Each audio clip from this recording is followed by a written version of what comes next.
All right, fam. So not sure if you've heard or not, but Pam Bondi is being held in contempt for not showing up to her subpoenaed deposition required by Congress. And 7 years later, a farewell note left by Epstein has finally been released to the public. Welcome back to Real Talk with Uncle Jay.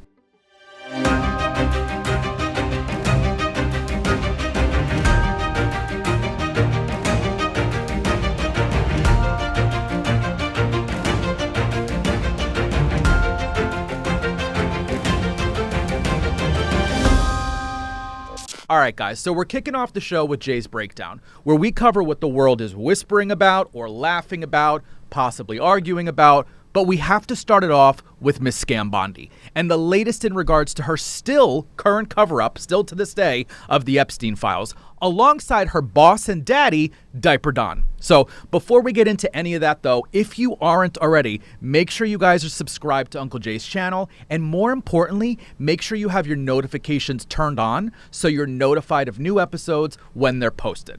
All right, back to Scam Bondi. So she was scheduled to testify before the House Oversight Committee on Tuesday, April 14th, regarding her handling of the Epstein case files. Well, she did in fact not appear for that deposition, thus continuing her efforts to halt justice for these victims, which is actually insane when you think about it, because she was the head of the Justice Department. We are literally living in the land of the upside down. One specific congressman, I've never heard of him before this, James R. Wilkinshaw, released the following statement, and I thought it was pretty powerful. Oversight Democrats and I are filing contempt charges against Pam Bondi after she defied a bipartisan congressional subpoena and refused to appear before the Oversight Committee. Bondi has critical information about this White House Epstein cover-up, and she needs to answer questions. Millions of Epstein files are still being withheld from the public, and Chairman Comer has been too weak to do what this moment requires. I will keep fighting for justice, transparency, and accountability for survivors. We will not let this be buried. Amen, by the way. And just like they did with both the Clintons, Congress wants to ask this woman questions on camera for all of us to see regarding Jeffrey Epstein, her disgusting handling of the release. See, she was required by law, a literal law that was passed named the Epstein Transparency Act, to make public all unclassified documents, communications, investigative materials, flight logs, travel records, everything concerning the investigations and the prosecutions of Epstein and Ghislaine Maxwell, okay? So this was her job. The DOJ was required to publish these materials. Now, this included over 50 million pages, 180,000 images, over 2,000 videos, and they had to give this by December 19th of last year. Spoiler alert, they didn't even come close. These were a few clauses built in, and they weren't allowed to release the names of any victims listed in the files. Spoiler alert again, they screwed that up.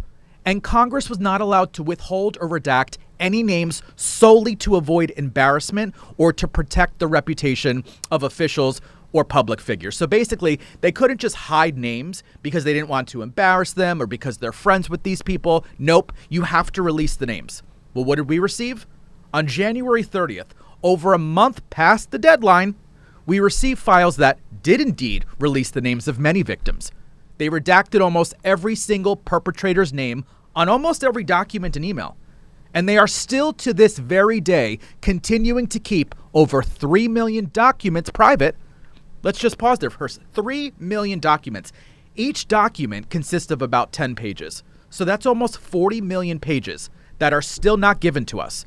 Over 40,000 terabytes of video.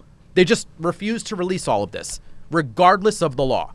Now, I don't know if Scam Bondi thinks she could just skip out on her subpoena since Trump fired her ass and she's no longer the U.S. Attorney General. I don't know if she thinks we all just forgot about her and what she's done and hasn't done. But you are in contempt, girl. You're in contempt. You might think you can ride, you might think you can hide, but you can't, not from us. So I can't wait to see that depo drop. All right, Scam Bondi? Now, speaking of Epstein, have you guys heard about this farewell note that he apparently left in his cell? An S note, if you guys know what I mean. Okay. Nearly 7 years after Jeffrey Epstein was found dead in his cell, a judge has officially unsealed what's being described as a possible S note. Have you heard about this, Levi? What? So he literally, apparently, okay, Epstein left an S note, if you know what I mean. I don't want to say the actual word, Okay, right? yep, Farewell yep. note. And this note has just been released to the public 7 years after he's dead. Wow. Is the note real? Is it fake? So here we go. The note was found by his cellmate. You probably don't know any of this, do you? No. That's why I love you, Levi. I didn't even know there was a note. So his cellmate, this guy Nicholas, apparently found this note 7 years ago, didn't give it to the police officers. He kept it and then gave it to his lawyers. And it's like a goodbye note from Epstein. We'll read it in a moment. But now, 7 years after this man's dead, they finally release it to us so that we can see. It's a very short note. I don't buy it. I don't think it's like 7 years. It sounds like another distraction, honestly. And I'm surprised they didn't redact this one. Yeah, exactly. It's written by him. Yeah, literally. There's no redactions in the note. I agree. Distraction city. Yeah. So this note has reportedly been sitting locked away in a courthouse all this time, never reviewed by investigators, not included anywhere in the files, by the way. I've gone through the files. This note is not in there. So the seemingly very important thing, I would think, is not in the actual Epstein files. This actual fair note. So the note was allegedly found back in July of 2019 by Epstein's former cellmate, Nicholas Tartaglione. Sorry if I'm butchering your last name, Nicholas. And instead of turning it over to the authorities, he gave it to his lawyers instead, and somehow it stayed buried for 7 years. It's only now being made public after a request from the New York Times. So here's the note that we're talking about. This is supposedly the note written by Epstein himself. Now, it's very sloppy. It's almost kind of unreadable, but I'm going to read it out loud so all of us know what it says. It says, "They investigated me for months, found nothing. So 16-year-old charges results. It is a treat to be able to choose the time to say goodbye." I don't know. Do we have any takers? Because I'm not buying it. It doesn't sound right. I don't trust the government. I don't trust what the courts say. It seems insane. So I'm absolutely skeptical now of anything involving, again, the government or the narratives that they try to say. Levi, I agree. Distraction city. So distraction. Yeah, this is not. I mean, I have a hard time even trusting my barista at Starbucks to even give me the right drink. So, like, for this, it's ridiculous. Are you Jay, saying ridiculous. you don't trust the DOJ? Is that what you're saying to me, Levi? You don't trust our system? It's a department of jokes, okay? Yeah. So I really don't understand the DOJ and their role. Yeah. I'm surprised even Melania Trump hasn't even blocked them or told them to. Listen. Because they're jokes. That's coming. Don't worry. She'll tweet about that in a moment. So, I'm sure. I don't know. It's completely insane. Hold on, guys. I'm being told. What? We have the deposition. Well, of course. She did it this morning? She did. We have it live, Jay. You guys, breaking news. Are we allowed to let everybody know? Go for it. It's fine. We got this. Breaking news here on Real Talk with Uncle Jay. So I'm actually getting word that Pam Bondi has officially completed her deposition with Congress this morning. She sat for it already? She did. This is going to be good. Let's switch it over. Let's guess being held in contempt is not something she wants on her resume. So I'm being told it was recorded and we can actually release her interview. She finished it this morning. So exclusive footage right here on Real Talk. Pam Bondi's deposition regarding the Epstein files being shown only on here. Let's take a look. The time is 9:02 a.m. on May 9th, 2026. We are now on the record. Present today is former Attorney General Pam Bondi. Ms. Bondi, you are reminded that you are under oath. Let's begin. Now, Ms. Bondi, you publicly stated that the Epstein files were sitting on your desk. Can you explain exactly what documents you were referring to and why the public still hasn't seen the full release? You know, you have Trump derangement syndrome. Have you apologized to Donald Trump? Has anybody apologized to Donald Trump?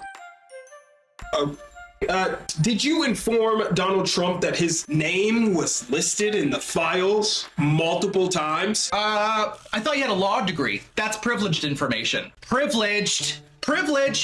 Can you explain why deadlines were repeatedly delayed or missed under your leadership at the Department of Justice? You know what? I'm not gonna get in the gutter with you, okay? You're a failed politician. Ms. Bondi, can you just answer the questions? I'm gonna answer the question the way that I want to answer the question. Did the Department of Justice, under your direction, conduct any review into whether powerful individuals connected to Jeffrey Epstein received preferential treatment in any way? Do you even know who Chase Mulligan is? You don't, do you? How about the 25 illegals that are in your state? Mr. Congressman, do you know about them? How about Dan Miller? Do you know who a Dan Miller is? Of course you don't. This bitch. Why were certain documents heavily redacted while others were released in incomplete batches? Who made those decisions? For instance, victims' names were unredacted while predators' names were heavily redacted. Did you or the Department of Justice? Did you wipe your ass after you shit? I don't know. You're a failed politician. We all know Miss that. Bondi, my doopie has nothing to do with... I'm gonna compose myself. She's talking about my... down. Did the FBI officials or DOJ staff warn you that the handling of these files could damage public trust or appear to be a cover-up? Anything? You know the answer to that. You know nothing about your own state, but you're asking me about redaction, justice, the victims. I'm a victim of your stupidity. You don't tell me anything. You don't tell me when I can go up and down the stairs. You don't tell me what names I can redact and which ones I can't. You don't tell me when to wipe my pussy after going to the bathroom. You don't tell me shit. Oh my God. I don't know who you think you are, but I'm not going there. This bitch. Fuck you. You know what? I don't care. Take her fucking mic off. I can't. You're gonna be in hell and it's gonna be hot and you're gonna burn. All right, so is anyone really surprised? This is kind of exactly what I thought would happen. A literal repeat of her sitting in front of Congress and never answering any questions with a straight answer. So, I don't know. She makes my head hurt. Like, I can't with Miss Pam Bondi, but there's your exclusive, guys. So, let's switch gears onto our main story for today. And, guys, I haven't reported on this at all, naively, because I didn't think it'd become a real possibility. But it's become more and more of a very real one. Former reality star Spencer Pratt is now campaigning to become governor of California. Yes, that's Spencer Pratt, the Hills guy. And what started off feeling like another celebrity headline, it's quickly turning into something people are actually taking seriously. So, for context, the current governor of California is Gavin Newsom. He's still currently in office. But this upcoming race is already shaping up to be one of the most unpredictable ones we've seen in a long time. So, if you weren't aware, one of the frontrunners was Democrat Eric Swalwell. Now, I have reported on him. He has officially dropped out of the race after multiple women, 6 in total, came forward alleging essay by the congressman. Now, some of these women even went public with their interviews, which quickly escalated the situation and made it nearly impossible for him to continue in his campaign. So he dropped out. He's out. These women were very specific, by the way, and detailed about what happened to them at the hands of him. They provided messages. They provided documents that backed up their statements. And I think it was very smart for him to bow out. And I'm hoping these accusations are actually going to be investigated too. So now you've got a wide open race. And into that vacuum steps someone that a lot of people didn't expect to be taken seriously at all, Spencer Pratt. If you didn't know, Mr. Pratt first became a household name from the reality show The Hills. I've never seen the show. Leva, have you watched The Hills? Well, Steven TV. So this is like, I think it was back in like the early 2000s or something. Laguna Beach, The Hills. Oh, okay. Lauren Spencer, I think. Heidi Montag is Spencer's now wife. They have kids together. Reality star. All right, I get it. I mean, I'm just barely even just starting to watch 90 Day Fiance, so I don't even understand this. So oh, my fave. We got to talk afterwards. I'm addicted. Yes. So this was huge back in the day. This was like the show. So, and it had nothing to do with politics or anything even close to it, which could actually be Spencer's biggest strength, I think, because that was kind of Trump's whole thing. Not a politician, but a people's person, which sorry, he never was to begin with, but I understand the idea, right? So fast forward to today, Spencer has quite firmly positioned himself as an outside candidate, someone who says traditional politicians have failed California, a strategy we've seen before and successful ones. This type of message does resonate with a large group of voters, right? So if there's anything we're all sick of and we're all tired of, it's a bunch of fake politicians who make promises that they can't keep, all in the name of getting our money and our votes. Like, I get that. I understand that idea. A big part of Spencer's messaging has leaned heavily into criticizing current leadership, calling out policies, and framing himself as someone who isn't part of what he describes as a broken system. And then came the debate that aired last Wednesday night between Spencer, Karen Bass, and Nithya Raman. Did you guys watch any of it? Because I did. I watched the full thing, and I gotta say, Spencer, he was kind of impressive. So here are some Spencer highlights from the event, just in case you missed it. Find all this money when we stop her useless open bed plans that actually doesn't put drug addicts in these housing that we're spending billions of dollars, and we're going to actually start checking where this money is going. Not to mention, when you get rid of all the drug addicts off the street, the police won't be responding to the drug addicts all day long. I don't know who made up that name. First off, I just want to say, Councilwoman Robin acts like she doesn't have any authority with this homelessness. She was the third most powerful person in city council. She runs the homeless housing thing. She acts like this is just Mayor Bass. First off, inside safe, I like to say inside safe makes all of us outside unsafe. The reality is no matter how many beds you give these people, they are on super meth. They are on fentanyl. The DEA statistic says 93% of this is a drug addiction problem. Nithya, Councilwoman Robin's plan for treatment first, I will go below the Harbor Freeway tomorrow with her, and we can find some of these people she's going to offer treatment for. She's going to get stabbed in the neck. These people do not want a bed. They want fentanyl or super meth. These ideas cost us over $400 million to house 70, what did you say, 3,000 people for $400 million. This is an absolute failure for both of them. They're a team. Second, we need to make sure this home key, this homeless billions that's laundered through these NGOs, we need to have where you require treatment. Right now, they make it so someone like Mayor Bass has to fight. Even if she wanted to require treatment, they have to fight Mayor Bass because they say, no, you can do drugs inside of these $1 million rooms. So I would say we got to stop the money laundering. Now, depending on how you watch that, some of you might see that as somebody who's completely out of their depth, and some of you might see that as someone who's actually tapping into something voters are frustrated about, and someone who is really making some real valid points and not backing down either. I was like, okay, Spencer. During this debate, Pratt went head-to-head with established political figures, including current leadership, and he didn't back down. I gotta say, he kind of held his own, in my opinion. And in typical Spencer Pratt fashion, he took things a step further, and he also released this viral video that a lot of people are still talking about. Now, this is an ad of sorts for his race as California's next governor. Take a look at this superhero ad.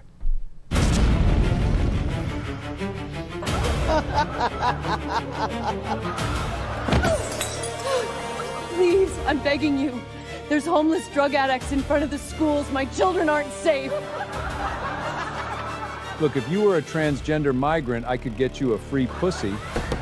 Let's move the drug addicts closer. Bass already solved crime. I endorse her.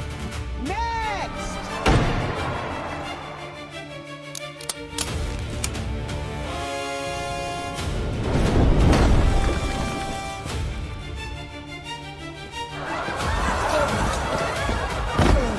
Please, I just want to rebuild my home. It's been over a year.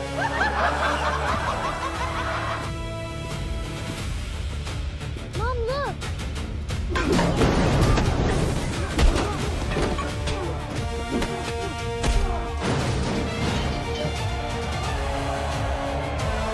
This is a machine. If we want to burn this town to the ground, That video got a lot of attention. And in today's day and age, I mean, attention is currency. When it comes to getting the public's vote, I mean, virality matters. That's just a fact. So you've got a race that just lost one of its frontrunners. You've got growing frustration among voters, especially Californians.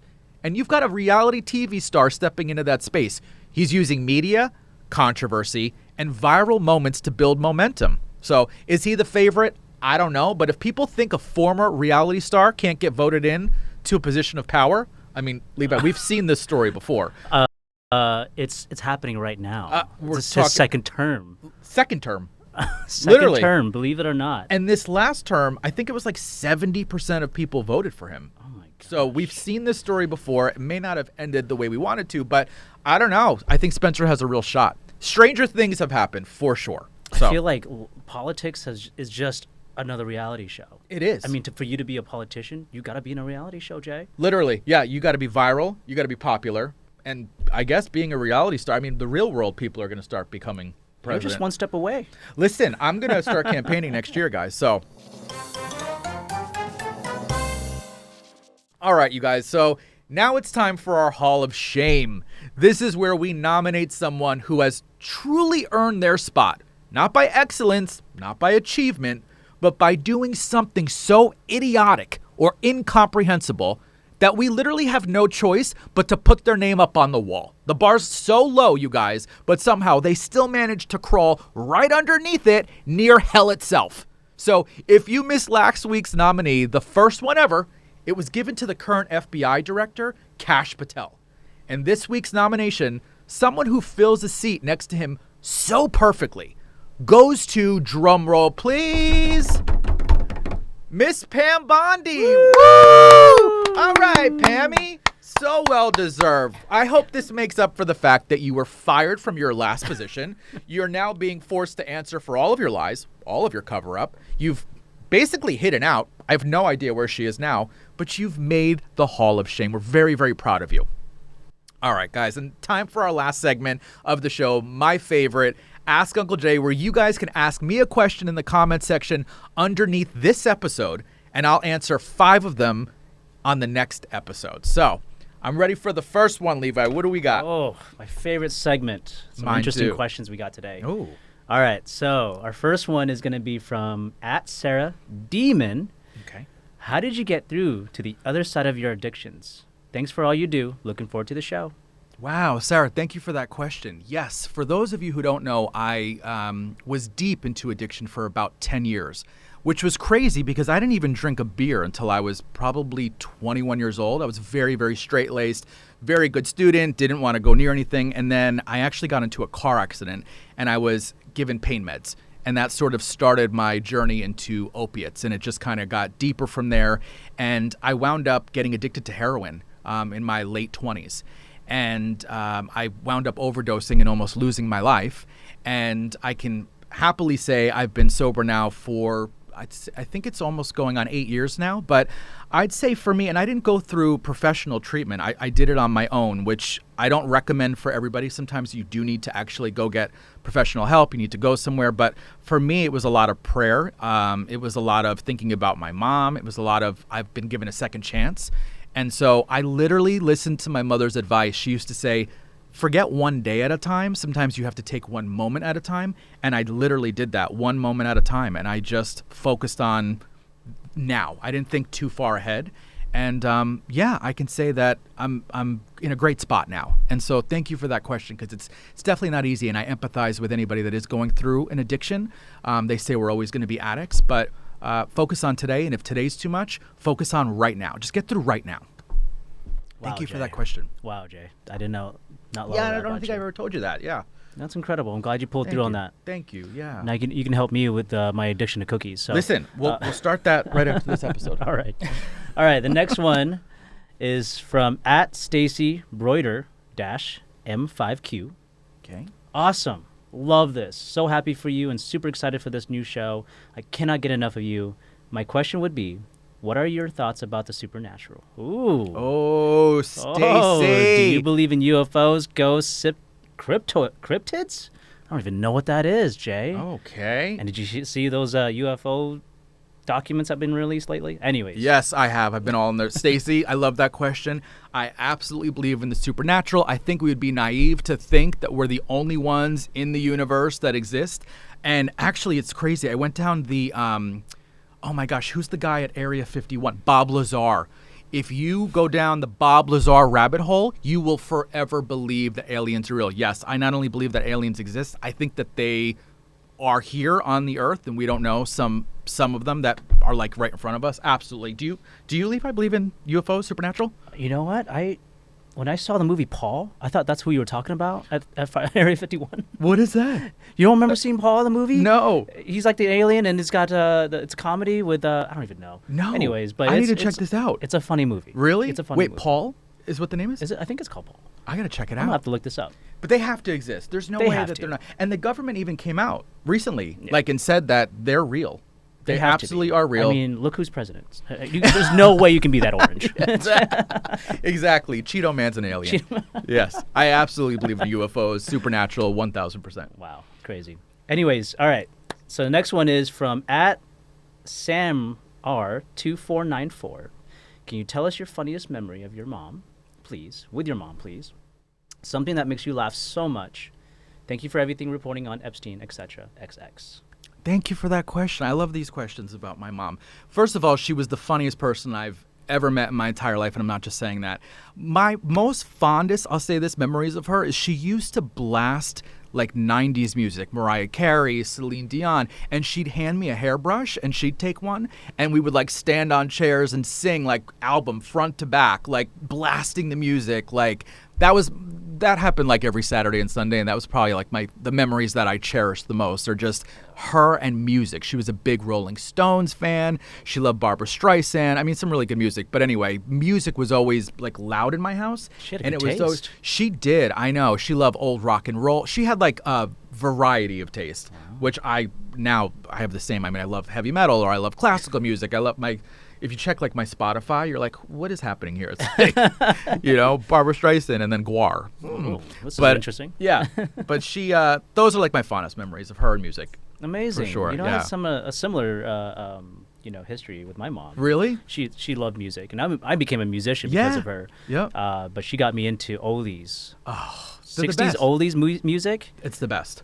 Or old Motown. Like Motown. I Oh my love gosh. Motown. Yeah. I grew up listening to Michael Jackson. I grew up listening to, oh my gosh, what's that boy band? Boys to Men. Oh, my favorite. Levi, Boys to Men. Oh my God. Water Are you runs kidding dry. me? On bended knee. I'll make love to. Don't even. Okay, Please. we won't go We there. gotta go. We got a question one time, not to sideskip, but somebody was like, "Let's go through the records behind you and see like what are your favorite records." We have to do that. We sometime. got to do that as a separate segment there. That's a great one. Yeah, that's because a we really have good one. so many albums here, guys. So we'll definitely have to go through that one day. And I love vinyl, and you love vinyl. I know. So I love vinyl. Yeah. I love music that sounds crisp. Me too. Yeah. Me too. All right. Next one is at poop 650. I can't even say the name. Poop. Cat poop. Oh, cat poop. 650. Okay. I'm sure you love poop right now, Jay. Oh, I love stepping in it for sure. Yeah, it's my favorite. All right. What's an accomplishment of Trump Oh, come that on, cat surprised poop. you? Come on, Bipartisan. cat poop. Don't do this. Sorry, what's the question? Fuck me. I can't even read the whole thing without even laughing. What is an accomplishment of Trump that surprised you? I'm going to be so real. Getting into office twice. Only because I feel like, and I don't want to be offensive at all, but I feel like enough of his antics and all of his... I don't think he did enough in the first term for people to vote him in again. I really don't think so His either. biggest promises were the wall that was going to be built. There's no wall that was ever built. And by the way, he promised that wall would not be built on our money. When it started to be built, it was on our money. Like, I felt like he didn't do enough first time for people to go, I want him again. Just my opinion. So I would say that. And then it's an accomplishment. He did get into office a second time. Sure, yeah, congrats to him. But it's like, seriously, I mean, the pandemic happened in the first term. That's right. Made us pay for that wall. That's right. Essentially. And then this next one, come on. What did he say? Oh my gosh, tariffs. Oh, the tariffs, yeah. He's just costing us money every single time he's in. And making enemies with other countries, and it's like a whole thing. But, people don't realize the pandemic, a lot of that, the vaccine and all that stuff, that was under Trump. People don't remember all of those mandates, all of that was all under him. People forget that. So he was a big part of that. So anyway, I thought that he had made so many mistakes first term. I was shocked when he got in second time, but he did, and I guess that's a success for Trump. Fuck us. Right. Okay. And every time he's in office, a pandemic happens. Literally, hantavirus. Is that really happening right now? I don't know. We're going to do a whole episode on that. Stay tuned. Yes, stay tuned to that one. All right, so next question is from @Trisha D-G9Z. Okay. Awesome news. Congrats. Totally deserved. Where do we find your new show? So proud of you and all that you are. So proud of you and all that you are doing. Keep doing you. Much love. Thank you, Trisha. Thank you. That means a lot. I get this question a lot. For some reason, when you guys watch my show, or I'm sorry, my channel, you see the shorts. I think because I post more shorts than videos. In order to see the episodes, you have to click on videos, which is to the left of shorts. But the easiest way to kind of get around that is just make sure your notifications are turned on. So if you just go up top where it says subscribed, click that and then click all. Anytime I post a new video, it'll pop up on your notifications. But it's under videos and not shorts. Thank you for that question, by the way. Yeah. I keep getting that question a lot. Where can I find the show? So under videos on my channel. And thank you for the questions, you guys. And thank you for asking questions about my mom. That means a lot. For you guys that don't know, everything I do is in dedication of my mom. This all started 7 years ago because of my mother. My mother passed away in 2011 from an accidental overdose. And I really choose to spend my time speaking up for victims, but usually specifically for women, because I feel like it's important to honor her legacy. My mother always tried to help women that were in need. We never had any money, but if she had an extra $5, it would go to anybody who needed it. I remember coming home from school sometimes and there'd be like a living room full of people. We didn't have much. My mother was always taking people in. And it kind of like would annoy me as a kid. I didn't know any better. I'd be like, who are these people? I'd be stepping over people. Now as an adult, I think I can only hope to have half of the heart that my mother had. She was a waitress. We had no money. We lived on her tips. My mother, if she had anything left over, it went to everybody else. She would say, I'm full. I'm not going to eat dinner. I know she was lying. She just wanted to make sure everybody else ate. So anyway, I really appreciate the love and the questions for my mom. It means a lot to me. And I hope you guys are digging the show. We're really trying to come up with some really exciting episodes, new information, things that you guys are going to be interested in. If you guys have any ideas or if you have any topics that you want me to cover, please leave it in my comments. Don't forget to subscribe. Don't forget to turn on your notifications. And we got some really good episodes coming up. We're going to be talking about hantavirus. Mm-hmm. The hantavirus now is on our way. I can't. It's haunting us right now. It's haunting me. Oh Can we stop with the viruses? Please. And this one's from rat shit, by the way, or rat urine. What is up with people and animals? I don't know. The first one was monkeys, right? Monkeys, coronavirus, and now hantavirus. Hantavirus? Is it Hanta? Hanta? Hanta? I don't know, but it's haunting my dreams. And here's the thing. It's supposedly from... we'll get into it on the next mini episode of Real Talk with Uncle Jay. We're going to go all in Hanta, Hunta. Love you guys, and we'll see you on the next episode.